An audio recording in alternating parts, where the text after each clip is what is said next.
This is a new VW Amarok courtesy of West Mids Police. It's been brought in by the Commercial Vehicle Unit to escort heavy goods vehicles. It's a 3-litre V6 turbo, but how good is it? Well, to know more, you need to speak to Jim, part of West Mids Police. This is Jim. He's talking to someone. VW Amarok. Yes. Tell us why. Because people are going to watch this video and say, what do you need that for? So, a lot of commercial vehicles now, Home Office want them to have commercial vehicle units within each force. A lot of forces have gone to vans, which are like a mobile police station that you can sort of move around. We wanted something a bit more adaptable that you can sort of escort vehicles with, arrive at a Marso site, put out the wing and like you've got a decked area, but also the carrying capacity for all the kit that we're going to have in there. What is a commercial vehicle? What is a commercial vehicle unit? People are going to look at this and go, Yeah. I don't understand. I know, Yeah. but explain to them out there in media land. So you got the DVSA, which are the sort of enforcement side of it for operators and stuff like that, but they don't really look at anything under 7.5 tons, anything without an operator license. You've also got then the police that also look at all the road traffic laws. So we will look at anything that's 3.5 ton and above. So vans, towing capacity of vans, 7.5 tons, 44 tons, and then abnormal loads as well. Right, so it's a bit of a geeky area, isn't it? Yeah, it's quite specialised. Right, so you know about when it's a long train cab, how many wheels it's got, what's it's carrying, whether it's an ASCHEMI kind of thing, dangerous loads and this sort of thing. So first of all, I'm going to ask him a few random questions. What's the longest thing escorted or that you've escorted? Longest thing we've probably escorted is about 45 metres in the West Mids. That's a long bit of a escort thing, isn't it? Yeah, or sometimes we'll have some of the concrete beams for HS2. We'll have 3 of them in a row and 3 different lorries. Right. That's up to 150 metres of total road space that they'll take up while we're escorting them. So it's quite big. Who does the planning then? So you've got to look at, in theory, a bit of a Google map. Yeah. You've got to go, that's not going to get around that bend by Maureen's fish and chip shop. Yeah. Who's responsible and who does the planning? A lot of the planning of the initial route is done by the operators or their agents, but they send in a notification to us and we say, yes or no, you can definitely do it or you won't fit, and we sort of work with them to give them the best route in. I'm doing one at the minute for a new power grid station that's going in for the trams in Birmingham in Wednesday. Right, yeah. That's 18 months away before it'll actually be driven in. And that's about 4 miles an hour. That'll be moved up from Cheshire all the way down via Wolverhampton on the heavy route. 4 miles an hour? 4 miles an hour. But it's so long and so heavy, they've got to plan it so much. They've got to do reversing up roads, turning the lorries around and all sorts. So quite a big planning process. Is there a certain time scale or a certain limit you're allowed to do it? You can't do it at 3 o'clock on a Friday afternoon when schools are kicking out. Yeah, we've got embargo times in the West Mids, which are 7 in the morning till 9. And then they're 4 till 6 in the evening, Monday to Friday. Bank holiday weekends, because they're really busy. And then anything that's like a major event, so sporting occasions, Commonwealth Games was a good one. We closed down some roads and said, you ain't taking any abnormal loads down there because you're just going to cause havoc. Mainly around like Villa Park or around the Blues. Some of those roads are so small that you can't actually get down them if we've closed them off for certain reasons. So we'll just say you can't use that road during the match time and before or after it, and then after that you game on. Right, and then... It's all right. It's all right, pal. It's all right.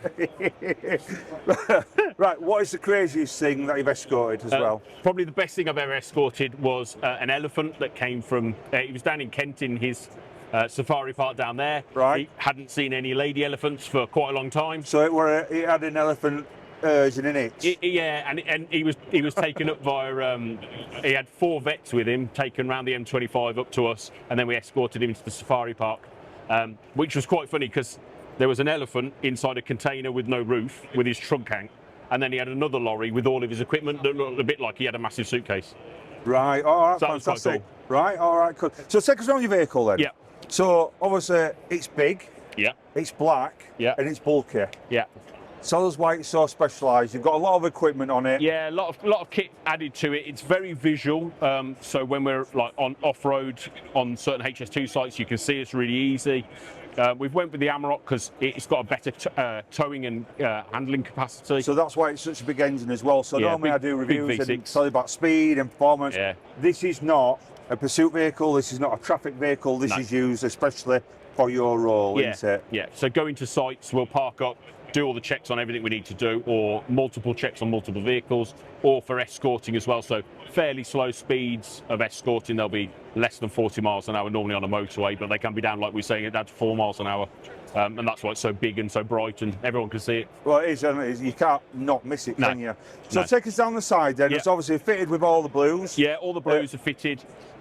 It's got the new style Battenberg, which is slightly darker blue, and it's got the fluorescent on the front as well, so it's more visual in the bad weather Yep. on the motorway. Because this is the extra special high-vis which reflects from every direction rather than just from Yeah, side. rather than just light directly onto it, it bounces around everywhere. Yep. So we've gone with GearMate for our rear, back, and racking system on the roof, and because of the way the racking system is, we couldn't get a light bar in like a normal standard light bar. So we've gone for like the American style lamps on the front. Yep. To sort of give it that bit more of an impact for higher vehicles when you're looking at them. Right. I've just seen you've got a shore antenna on the top there. Yeah. So for people that don't know, they're like the shark fins. Shore antennas are made in Merseyside, so you know they're going to be good. And that one's particular, I think it's a Mallard. It's got about 8 or 9 different functions, GPS, does all the comms, does everything as well. So Shore sponsored this video. So thank you very much, Shore, for doing what you do. And they supply most of them to most emergency service vehicles throughout the UK. So keep doing what you do. Anyway, back to your top. Yeah, so we've got the normal racking system on the top, which has actually got the tracking system in. Yep. One of the big things that we do as a team is we are stolen vehicle and plant inspectors for if they ever get nicked. Right. A lot of plant is tracked using tracker, so we've then got that equipment built into the vehicle so we can track. And is that through the Shore or is that through a separate company of tracker? But the Shore radio antenna that does absolutely everything. It's got our phones connected to it. It's got the radio for the comms connected to it. I don't need to sell this device. You're doing it yourself, aren't you? It does everything you need it.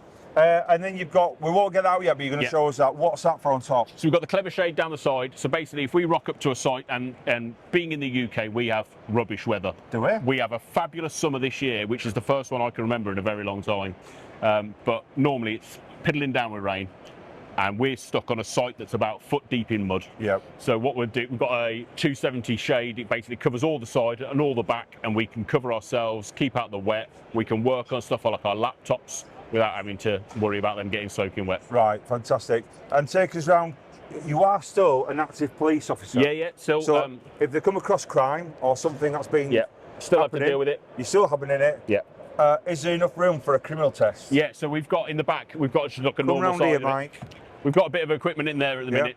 So is this what you'd normally take, or have you only got that we because of the show? Just chucked it in for the show. So the box is just our equipment and our stab vest, which we'd normally be wearing anyway, but the rest of the time it'd be open.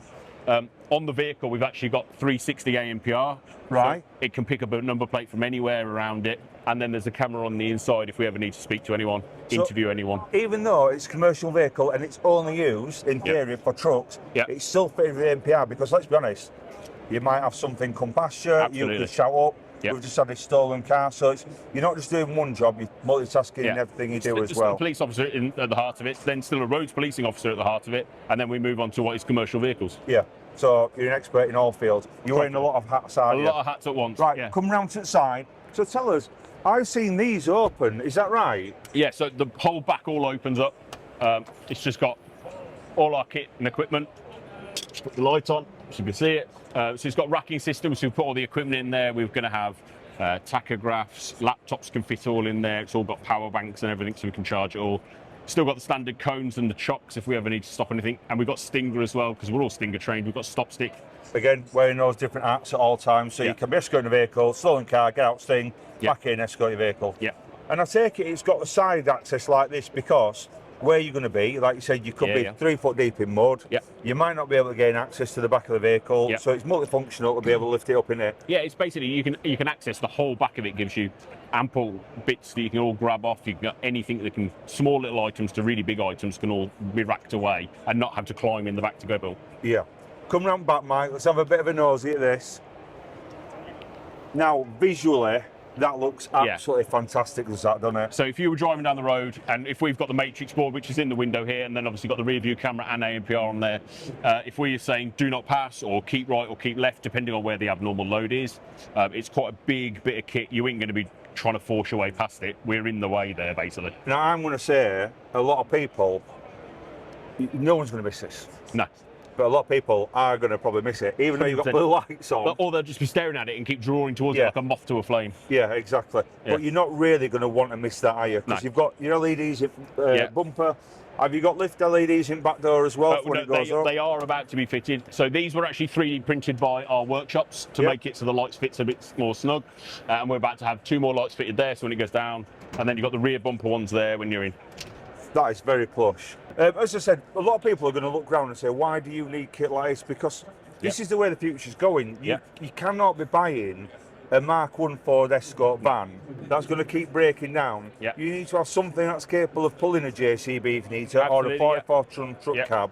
It's got that girth, it's got that pull as well. Yeah. And the money is properly spent. These vehicles are thought about. These vehicles are like, they're not just winged, they're actually thought about. The equipment in the back, you can see how it's laid out. I mean, if you look at how, the drawers just keep on going on forever. We carry all the sort of kits we can. So we've got the kit here of the equipment if we need to do like an acid attack. Yep. You can it's the rinse off, or if like truck drivers are moving ADR equipment, so if they're moving chemicals and they need rinsing off, we've got that. Emergency blue lights, towing equipment's all in that one, first aid equipment, tourniquets. We will have a defib in here. You've got your 610 arrows, you've got your police slow. So there's nothing really it doesn't have. No. Does it have jumper cables? It will have. Right, It will have a power bank in there. So, because we don't want to hurt our backs, we've got it on a track so we can get the 18 cones out. Yep.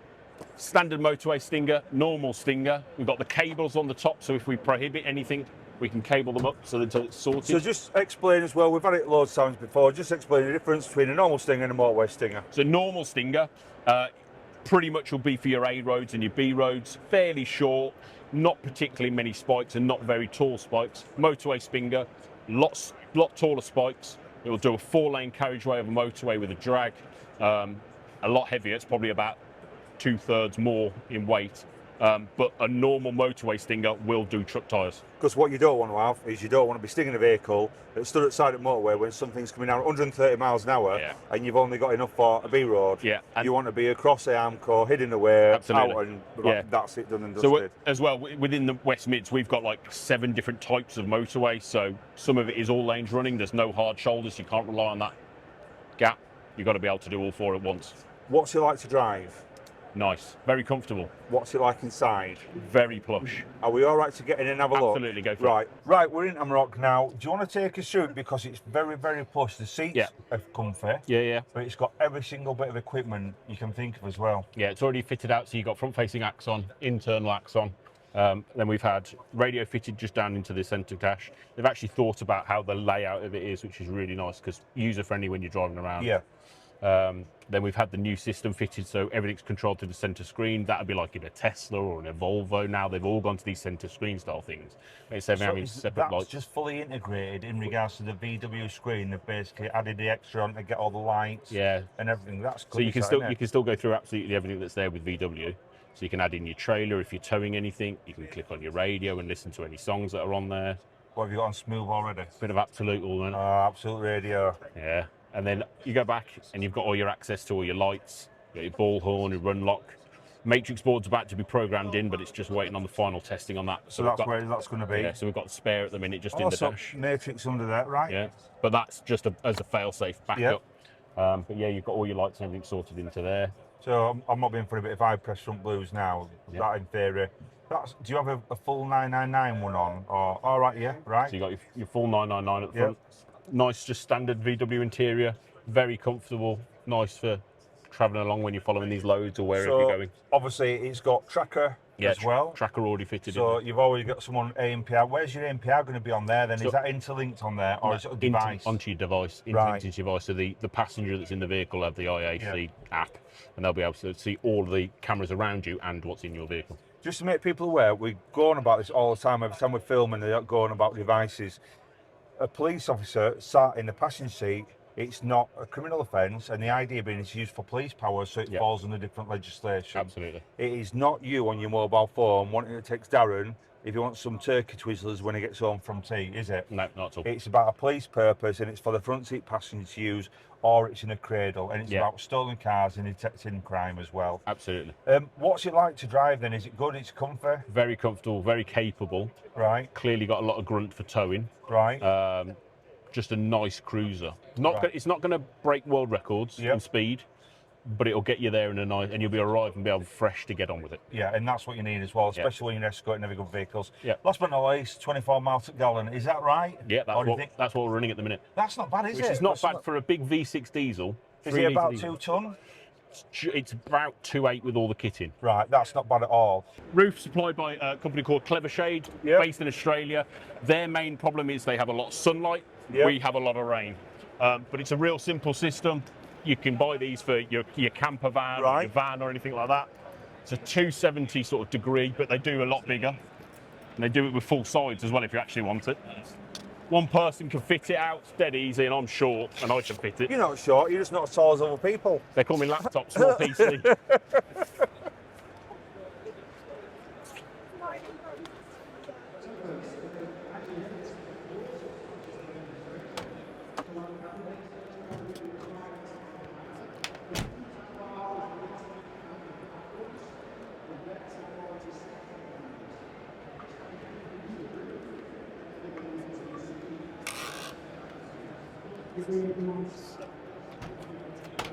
That's it. Kitted out, ready to go. And that's it, so basically now under shelter, Yeah, stick your all lights safe, on. and Yeah. ready. Well, all I can say is absolutely fantastic And obviously, vehicle. you can still access all of your equipment while you're under here as well. So marks out of 10, what would you give it? This is a 10 out of 10. Right, would you recommend it to other forces? Absolutely. If you're going to get something for commercial vehicles, go for an abnormal load escorting vehicle like this. Gives you that much more capability to do dual roles. Absolutely brilliant. Jim, all I can say is thank you so much Cheers, for Ben. showing us round. No. Vehicle's brilliant. Keep doing what you're doing, keep the roads safe. And if anyone's got any questions about it, just come and ask. Right, any questions about the vehicle, put them in the comments and we'll forward on to West Mids Police. Cheers. So that's the VW Amarok, part of West Mids Police. If you like it, let us know in the comments. Give us your thoughts, views, and anything else you'd like us to review. If you like the videos, please like, subscribe and follow, and we'll see you next time.